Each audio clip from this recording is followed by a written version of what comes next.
Gregorio Sendania of the Office for Media Affairs.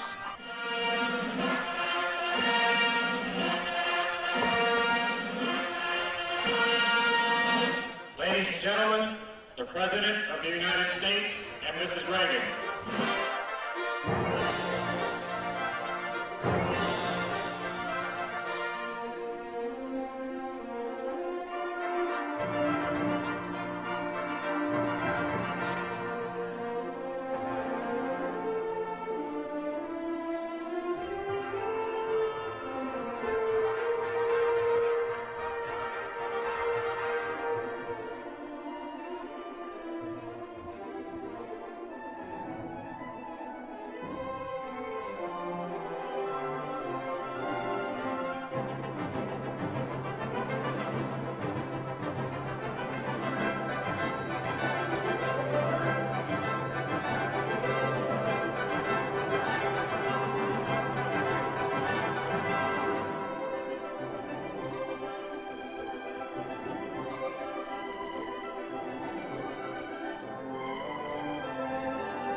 National anthems of the Republic of the Philippines and the United States of America.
Pandaigdigang pakikipaghamok.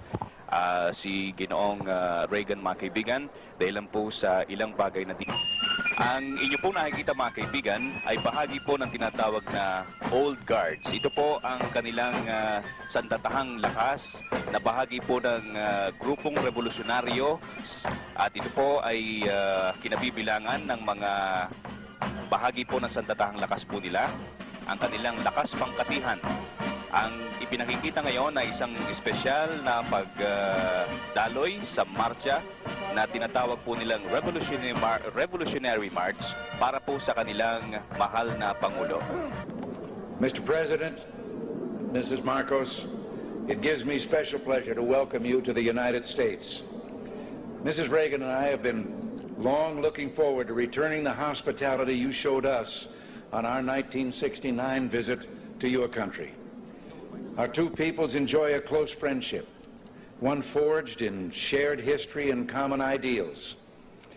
In World War II, Americans and Filipinos fought side by side in the defense of freedom, a struggle in which you, Mr. President, personally fought so valiantly.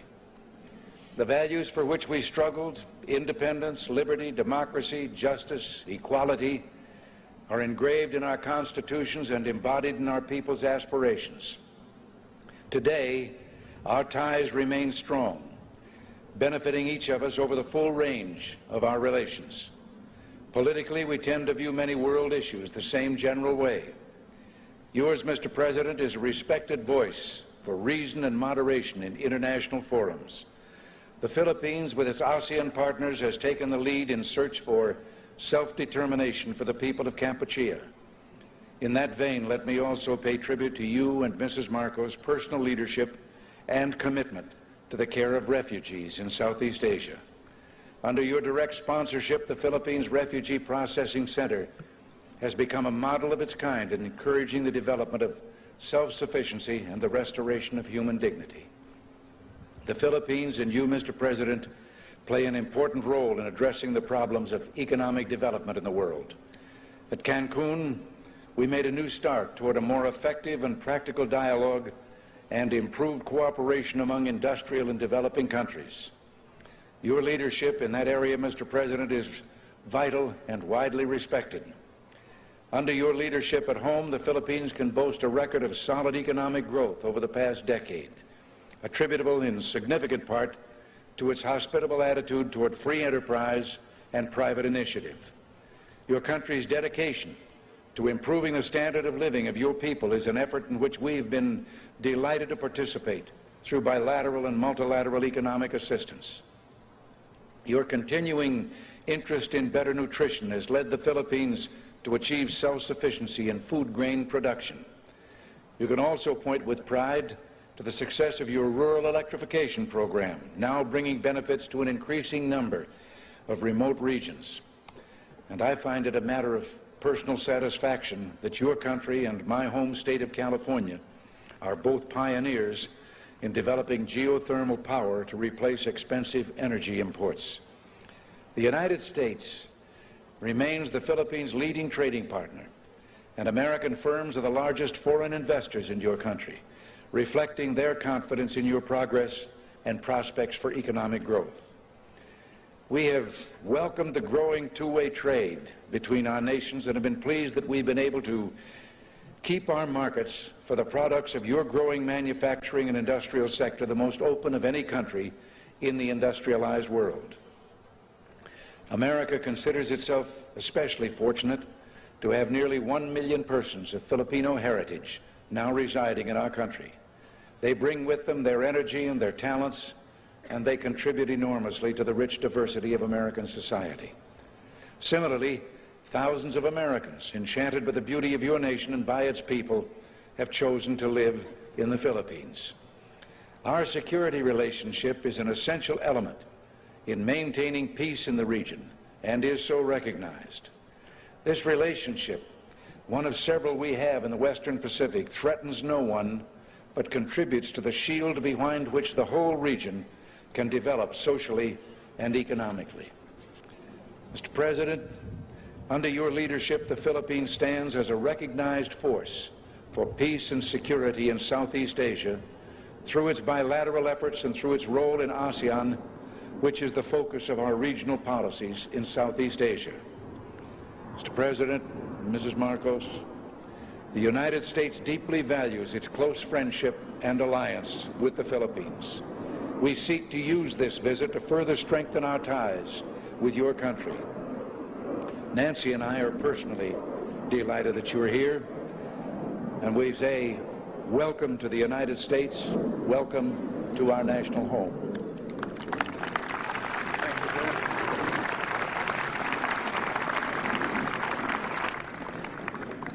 Thank you very much, President Reagan.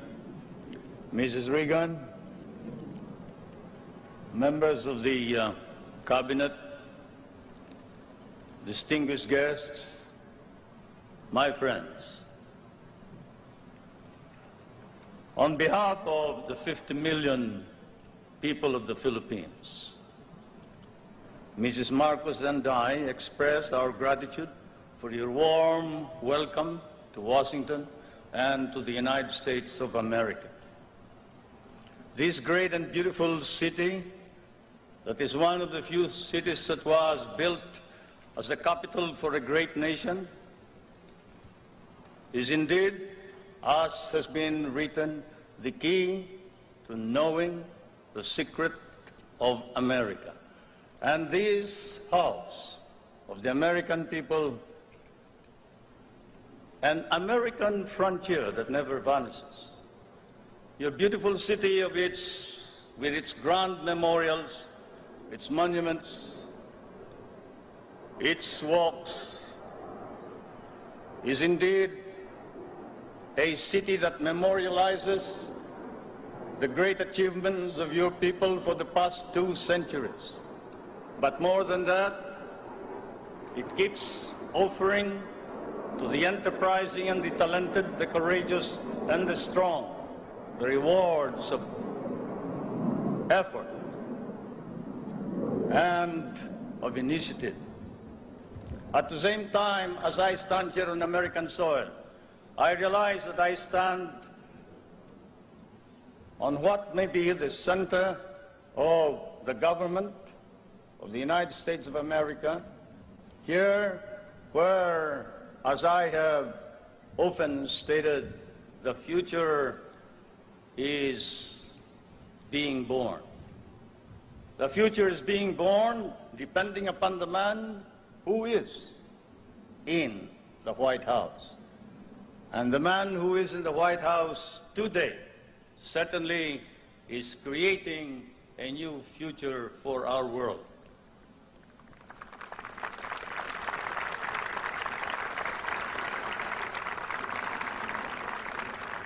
For Mr. President, I come from that part of the world wherein the poorest of the world's population live. I come from that part of the world that cherishes an image of America with its ideals, its dreams, its illusions. I come from the Philippines, a part of Asia which has been molded along the principles of American democracy. We learn to love these ideals and principles, and we lost 1 million of our people fighting for them in the last war. We have always stood by these ideals. We shall continue to do so, whatever may be the cost, at the risk of our fortunes, our lives, but more important of all, our honor. We stand for the ideals of democracy that is our legacy from the United States of America.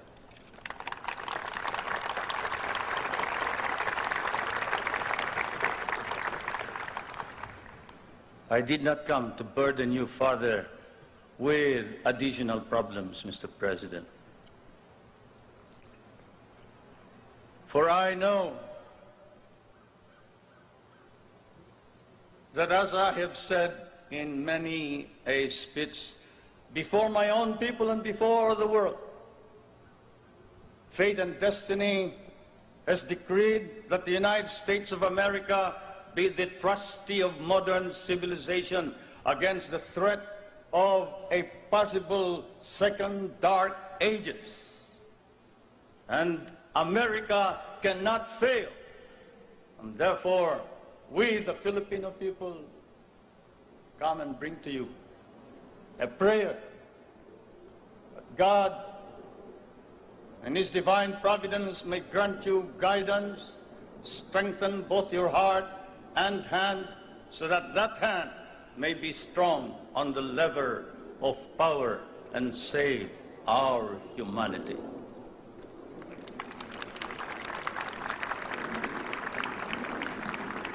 If America fails, then the world is lost. And thus, Mr. President, I can assure you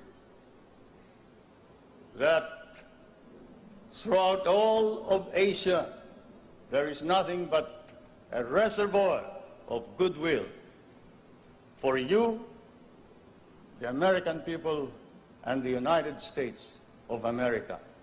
Once again, may I say thank you for your warm welcome and your hospitality, which I know we will never be able to reciprocate. Thank you.